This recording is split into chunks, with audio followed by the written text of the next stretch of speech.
Look at the drawer you never open. There's probably a charger in there for a phone you no longer own. Maybe some batteries you're not sure are dead, old receipts, a key you cannot identify, and something you genuinely cannot name. You didn't throw any of it away. You never do, and it's not just the drawer, it's the garage. The wardrobe full of clothes that don't fit, the boxes in storage you haven't opened in 4 years, the digital folders of files you will never use. You've been told you have a clutter problem. Maybe you've even Googled how to fix it, but here's what nobody tells you. You were never meant to throw anything away. To understand why your brain holds on to things, we have to go back. Not a little back, not to your grandparents hoarding things after the Depression, all the way back 3 million years. Your earliest ancestors lived in a world where resources were never guaranteed. A sharp rock wasn't just a rock. It was an hour of work you didn't have to do again. A dried piece of animal skin wasn't trash, it was warmth next winter. A bone with marrow still in it wasn't garbage. It was a meal when nothing else existed. The ancestors who said, "I might need this later," were the ones who survived. The ones who threw things away easily, they ran out. And when you run out in the wild, you don't get a second chance. So your brain learned deeply over millions of years. Keeping things equals surviving. And that lesson didn't disappear when grocery stores were invented. Here's what's actually happening inside your brain every time you try to throw something away. Neuroscientists have found that when you consider getting rid of something you own, your brain activates the same regions that process physical pain. Not metaphorical discomfort, actual pain signals.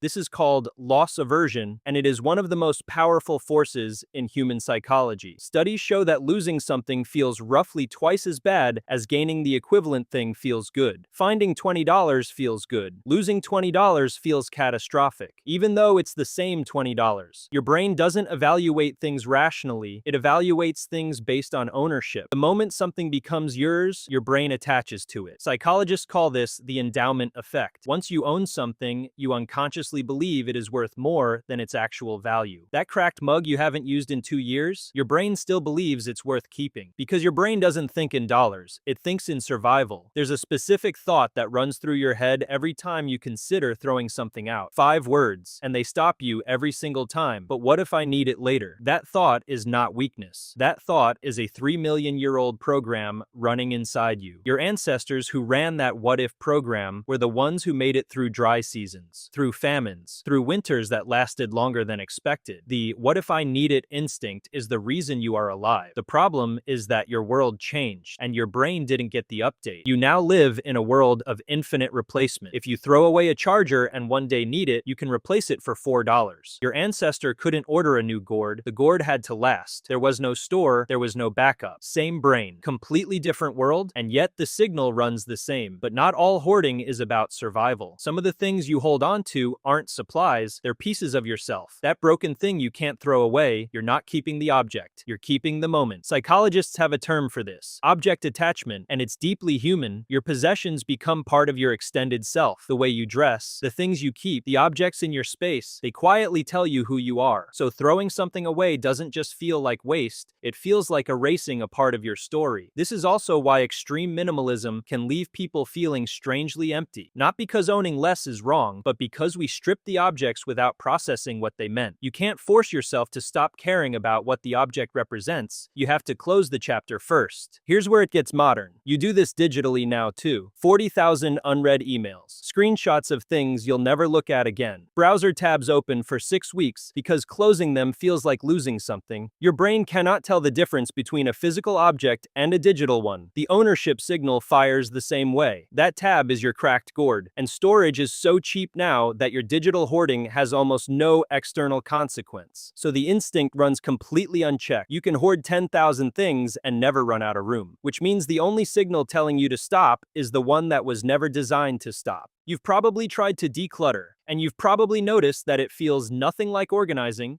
it feels like grief, because in a real psychological sense, it is. Every item you're deciding to release triggers a micro version of loss. Loss of possibility, loss of identity, loss of a version of yourself that owned that thing. The gym clothes you never wore aren't just unused fabric. They're the version of you who is going to become a morning person. Throwing them away means admitting that version isn't coming. And sometimes, that's exactly what you need to do. Here's what this all means. You are not a disorganized person. You are not lazy. You are not broken. You are a 3 million-year-old survival machine dropped into a world of infinite abundance. Every item you can't release is a signal that once kept your species alive.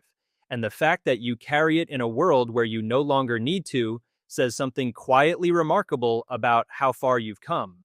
You don't have to throw everything away, you just have to understand what you're really holding on to. If this made you think differently about something you can't let go of, the next video goes even deeper. Because the same ancient brain that makes you keep that drawer full of wires, it's also the reason a single unread text can ruin your entire afternoon. And here's the thing nobody warned you about. That same ancient brain we just talked about, the one running a 3 million-year-old survival program, it doesn't just affect what you keep, it affects every single relationship you have. Think about the last time someone didn't text you back. Maybe it was a friend, maybe it was someone you liked, maybe it was just a work colleague. Didn't matter who it was. Your brain did something strange. It started checking your phone every few minutes, then every few seconds. You put it face down to stop yourself. You picked it back up 30 seconds later, and somewhere in your chest, something that felt a lot like panic started quietly building. Over a text message from another adult human who was probably just busy. But your body didn't know that. Your body launched the same response it would have launched if you had been separated from your tribe 50,000 years ago. Because back then, being ignored meant something very different. It didn't mean someone was in a meeting, it meant you might be getting left behind. And if your tribe left you behind on the African savannah, you didn't get a second chance. So your brain built a system, a very sensitive, very loud, very hard to turn off system that fires every single time the people around you go quiet. And that system is still running, right now, inside you, every time you check your phone and see no reply. The next video is about exactly that. Why your body physically panics when someone doesn't text back. Why being left on red feels like a threat. Why some people can brush it off in seconds and others can't stop thinking about it for hours. And what the difference between those two people actually tells us about the brain. It is one of the most surprising things we have found in researching this channel. And once you understand it, you will never look at your phone the same way again.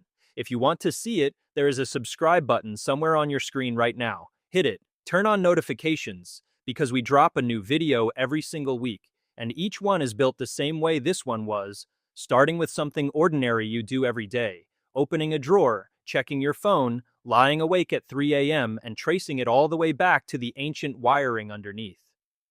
This channel exists for one reason, to help you understand why you do the things you do, not to judge them, not to fix them, but to finally make sense of them, because you are not broken, you are just ancient, and ancient things are worth understanding. We'll see you in the next one.